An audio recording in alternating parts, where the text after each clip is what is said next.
মার্কিন যুক্তরাষ্ট্রের প্রেসিডেন্ট নির্বাচনের ডামাডোলে সবার এখন মনোযোগ গুরুত্বপূর্ণ অঙ্গরাজ্যগুলোর দিকে। ইসরায়েল হামাস যুদ্ধ আরব বংশোদ্ভূত আমেরিকান ও প্রগতিশীল ইহুদি আমেরিকানদের মধ্যে কতটুকু প্রভাব ফেলেছে তা নিয়ে হিসাব নিকাশ শুরু হয়ে গেছে। মেরিল্যান্ড থেকে সরাসরি মার্কিন নির্বাচনের খবর জানাচ্ছেন সহকর্মী হাসানুজ্জামান সাকিব। সাকিব, ধন্যবাদ। বিশ্বের বিভিন্ন দেশের নির্বাচনী মৌসুম যেন শুরু হয়েছে। এই বছরটা যেন নির্বাচনী বছর। ভারতের লোকসভা নির্বাচন, তারপরে ব্রিটিশ নির্বাচন, ফ্রান্সের নির্বাচনের পর এই বছরের শেষ নির্বাচনটি হবে বহুল কাঙ্ক্ষিত এবং সবার আগ্রহের যে কেন্দ্র সেটি হচ্ছে মার্কিন প্রেসিডেন্ট নির্বাচন। এই বছরের নভেম্বরের 5 তারিখে সেই নির্বাচন। ইতিমধ্যে প্রথম প্রেসিডেন্সিয়াল ডিবেটটি অনুষ্ঠিত হয়ে গেছে জর্জিয়ার আটলান্টায় সিএনএনের স্টুডিওতে, এবং যে ডিবেটটির পর নির্বাচনী পরিবেশ, রাজনীতির হিসাব নিকাশ যেন সবকিছু যেন পাল্টে যাচ্ছে। এই ডিবেটে বর্তমান প্রেসিডেন্ট জো বাইডেন তিনি খুব একটা ভালো করতে পারেননি। পাশাপাশি সাবেক যে প্রেসিডেন্ট ডোনাল্ড ট্রাম্প তিনি কিন্তু তার যে বিতর্ক তিনি করেছেন সেই বিতর্কে তিনি অনেকটা সপ্রতিভ ছিলেন, কিন্তু তারপরেও তিনি মিথ্যাচার করেছেন, অনেক ভুল তথ্য তিনি জনগণকে দিয়েছেন। সবকিছু মিলিয়েই দুজনের বিরুদ্ধেই কিন্তু সমালোচনায় মুখর এখন যুক্তরাষ্ট্র। এবং এর মধ্যে বিশেষ করে বাইডেনের নানান ইস্যুতে বাইডেন যে দুর্বল বিতর্ক করেছেন এবং বাইডেনের যে বলার যে ভঙ্গি এবং তার যে বয়স, এইসব নানান কিছু নিয়ে এখন নির্বাচনী পরিবেশে কিন্তু আলোচনা চলছে। সেই আলোচনায় নানান কিছু প্রাধান্য পাচ্ছে। আপনি জানেন যে যুক্তরাষ্ট্রে বেশ কয়েকটি অঙ্গরাজ্য, যুক্তরাষ্ট্রের যে 50টি অঙ্গরাজ্য রয়েছে সেই 50টি অঙ্গরাজ্যের মধ্যে 4-5টি 6টি অঙ্গরাজ্য হচ্ছে ব্যাটেল গ্রাউন্ড সুইং স্টেট হিসেবে পরিচিত। তার মধ্যে রয়েছে পেনসিলভেনিয়া, ওয়েস্ট কোস্টে রয়েছে অ্যারিজোনা, তারপরে মিড ওয়েস্টে রয়েছে মিশিগান, জর্জিয়া, উইসকনসিন। এসব অঙ্গরাজ্যে খুব সীমিত সংখ্যক ভোটারের রায়ের উপরে কিন্তু জয় পরাজয় নির্ধারণ করা হয়, এবং সেই সব অঙ্গরাজ্যগুলোর ভোটাররা, অধিকাংশ ভোটারদের কিন্তু এখনো মনস্থির করতে পারেননি তারা রিপাবলিকান প্রার্থী ডোনাল্ড ট্রাম্পকে ভোট দেবেন নাকি বর্তমান প্রেসিডেন্ট ডেমোক্রেট জো বাইডেনকে ভোট দেবেন। এর মধ্যে এই ডিবেট হওয়ার পরে আরও অনেক বিষয় আশয়, পররাষ্ট্রনীতি, বিশেষ করে ইসরায়েলের যে হামাসের সঙ্গে যুদ্ধ, সেই যে গাজায় যে হামলা, সেই সব বিষয় আশয় কিন্তু উঠে আসছে। এইসব রাজনৈতিক এইসব বিষয় নিয়ে, নির্বাচনী এইসব বিষয় নিয়ে আলোচনা করার জন্য আমি আজকে অতিথি হিসেবে পেয়েছি মেরিল্যান্ড অঙ্গরাজ্যের একজন আমেরিকান বাংলাদেশি চিকিৎসক। তিনি 25 বছর ধরে বাংলাদেশের আমেরিকান রাজনীতি যেমন ফলো করছেন, তিনি আমেরিকার নির্বাচনী পরিবেশও তিনি দেখছেন। আমি প্রথমেই আপনার কাছে প্রশ্ন করব ফরিদ মোর্শেদ, যে নির্বাচনী যে প্রথম বিতর্কটি হলো সেই বিতর্কটি আপনি দেখেছেন, সেই বিতর্কটি কেমন লাগলো? আপনার প্রতিক্রিয়া কি এই ডিবেটের পরে?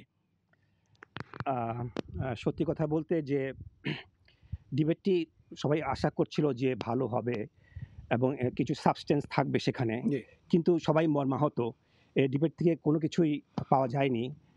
এক পক্ষে ট্রাম্প সাহেব যা বলেছেন ভীষণ মিথ্যাচার এবং বেশিরভাগ জিনিস উল্টাপাল্টা বলেছেন, সেটা অনেকে দেখেছেন।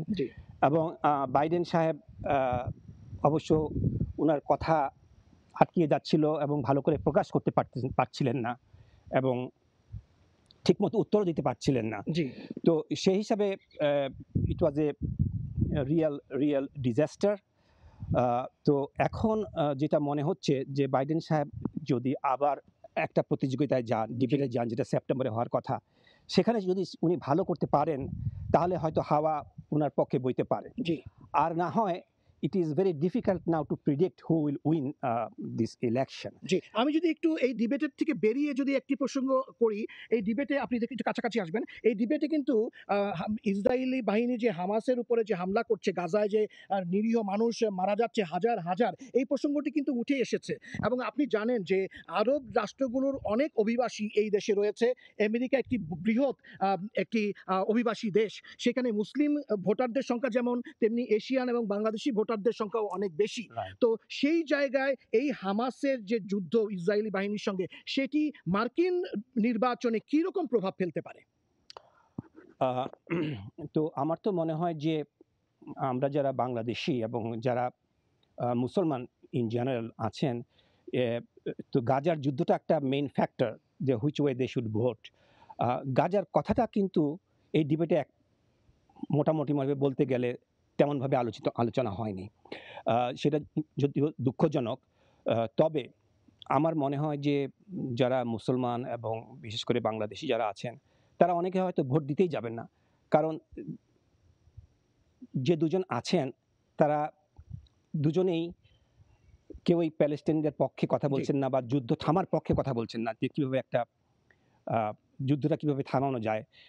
যে স্লটারিং যেটা হচ্ছে গাজাতে, বিশেষ করে যে শিশু এবং নারীরা মারা যাচ্ছে, যে যে হত্যাযজ্ঞ চলছে, তো সেটা সবাইকে খুবই এফেক্ট করছে।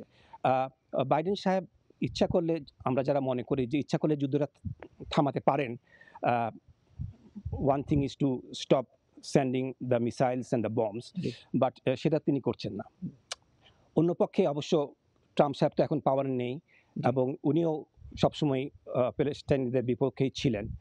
তো সেই হিসাবে আমার যা মনে হয় যে হ্যাঁ, সুইং স্টেটে যদি মুসলমানরা ভোট না দেয়, তাহলে তো বাইডেন সাহেব হেরে যেতে পারেন। আরেকটা কথা হলো, যেটা আমি আগে বলেছি, যে অনেকে হয়তো ভোট দিতেই যাবেন না, because there is no third candidate which one is suitable and conscious. জি, থ্যাংক ইউ, আপনাকে অনেক ধন্যবাদ ফরিদ মোর্শেদ। যেটি শুনছিলেন যে অনেকেই যদি ভোট দিতে না যান, এই কথাটি শুধু কিন্তু মাত্র ফরিদ মোর্শেদের বক্তব্য নয়, এটি কিন্তু বিভিন্ন সুইং স্টেটে যে স্টেটগুলোর কথা, অঙ্গরাজ্যগুলোর কথা আমি বলেছিলাম, সেখানে কিন্তু অনেক অংশে মুসলমান ভোটার রয়েছে, আরব রাষ্ট্রের ভোটার রয়েছে, পাশাপাশি ইহুদি ভোটারও রয়েছে। এই যুদ্ধের ফলে ইহুদিদের একটি অংশ এবং মুসলমানদের একটি বড় অংশ কিন্তু বাইডেন বিমুখ হয়ে গেছেন। এর ফলে ওই সুইং কান্ট্রিতে তারা যদি ভোট দিতে না যান, তাহলে ডেমোক্রেট প্রার্থী বাইডেনের পক্ষে জয়ী হওয়াটা কিন্তু অনেক কঠিন। সবকিছু মিলিয়েই পরিস্থিতি অনেক জটিলতার দিকেই যাচ্ছে। এই ছিল আমার কাছে যে আজকের যে নির্বাচনী পরিবেশে যে রাজনৈতিক উত্তাল এবং ডামাডোল বইছে তার সর্বশেষ। আপনাকে ধন্যবাদ। হাসানুজ্জামান সাকি, সময় সংবাদ, ম্যারিল্যান্ড। মার্কিন নির্বাচনের খবর জানতে সরাসরি যুক্ত ছিলাম যুক্তরাষ্ট্রের মেরিল্যান্ডে।